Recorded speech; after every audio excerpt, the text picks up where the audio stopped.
यह सिर्फ एक कहानी नहीं है।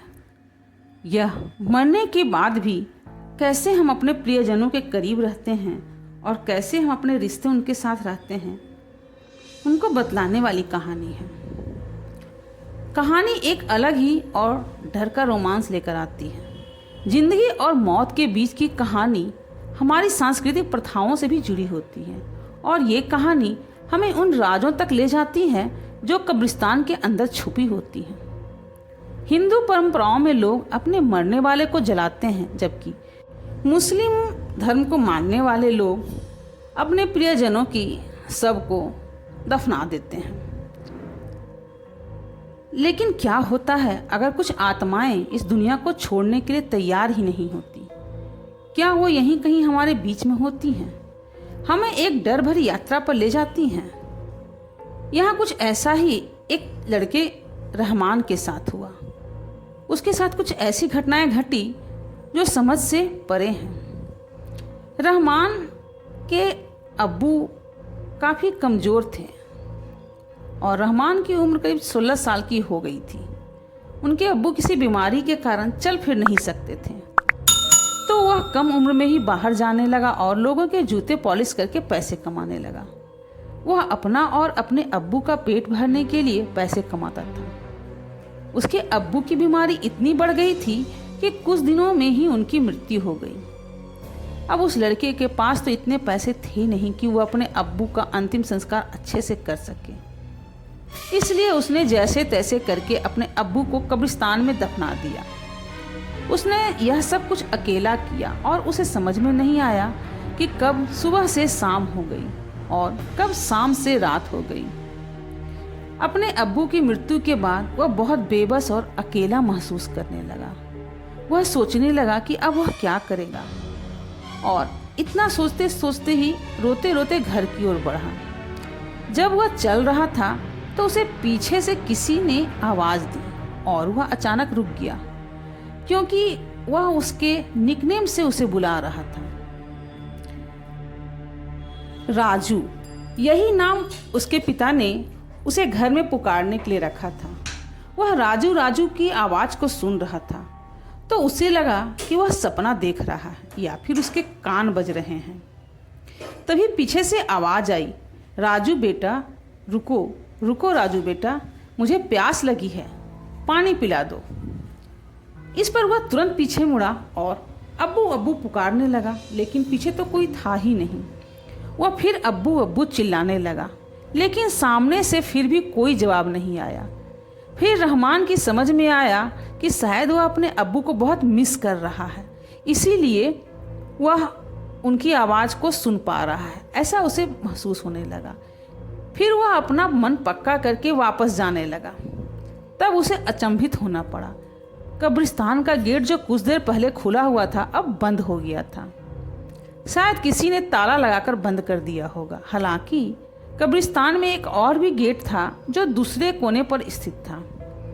रहमान को उस गेट तक पहुंचने के लिए कब्रिस्तान के बीच से जाना पड़ेगा, पर उसके पास कोई भी विकल्प नहीं था, इसलिए वह गेट की तरफ जाने लगा।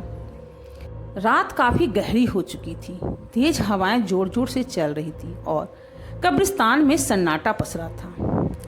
अंधेरे में वह कब्रिस्तान बड़ा ही भयानक लग रहा था। रहमान तेजी से वहां से बाहर निकलना चाहता था, पर थोड़ी दूर जाने पर उसे कुछ अजीब सा दिखाई दिया। वहां एक आदमी घुटनों पर सर झुकाकर बैठा हुआ था। रहमान सोच रहा था कि ऐसे आदमी ऐसे सुनसान कब्रिस्तान में अकेला क्या कर रहा है। रहमान ने आवाज़ लगाई, पर उस आदमी ने कोई भी जवाब नहीं दिया। जब रहमान उसके पास गया और उसकी पीठ पर हाथ रखा तो अचानक से उस आदमी ने अपने गर्दन पीछे मोड़ी।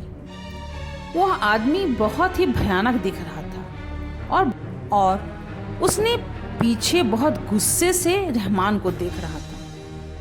इस बार रहमान जोर से चिल्लाया और वहां से दौड़ने लगा।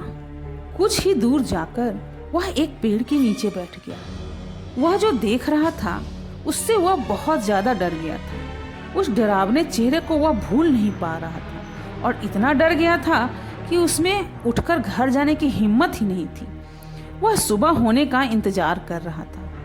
थोड़ी देर के बाद वहां पर घना कोहरा छा गया और रहमान को कुछ भी नजर नहीं आ रहा था। तभी अचानक उसे एक औरत की परछाई दिखती है जो उसके सामने से गुजर गई, और फिर उसके सामने से ही एक छोटे बच्चे को देखा जो दौड़ रहा था और उसके पीछे एक औरत भी दौड़ रही थी। वह बच्चा भाग गया, लेकिन वह औरत रहमान के पास आकर रुक गई। अब रहमान बहुत डर गया। वह औरत उसके सामने रुकी और वहाँ पर हल्की सी रोशनी दिखाई पड़ी। रहमान को उस औरत का चेहरा दिखाई पड़ा।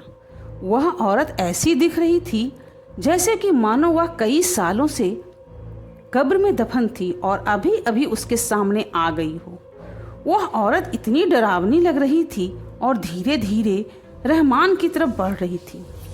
अब रहमान के पास भागने के लिए उठा तो उसका पैर फिसल गया और वह पास की एक कब्र में गिर गया। वह कब्र से बाहर निकलने की कोशिश कर रहा था, लेकिन वह बाहर आ ही नहीं पा रहा था। उसे लगा जैसे किसी ने उसके पैर पीछे से पकड़ रखे हों। जब उसने पीछे देखा तो वह औरत उसके पैर को जोर से पकड़े हुई थी और रहमान कब्र में धीरे धीरे नीचे जा रहा था।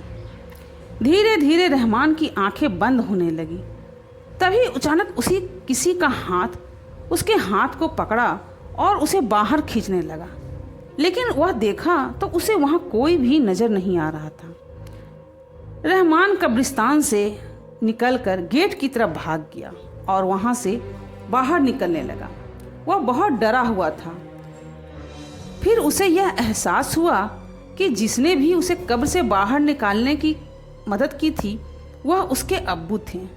फिर उस रात के बाद रहमान समझ गया कि कुछ लोग आपसे किसी भी कारण से दूर तो हो जाते हैं, लेकिन वह फिर भी आपका ख्याल रखते हैं।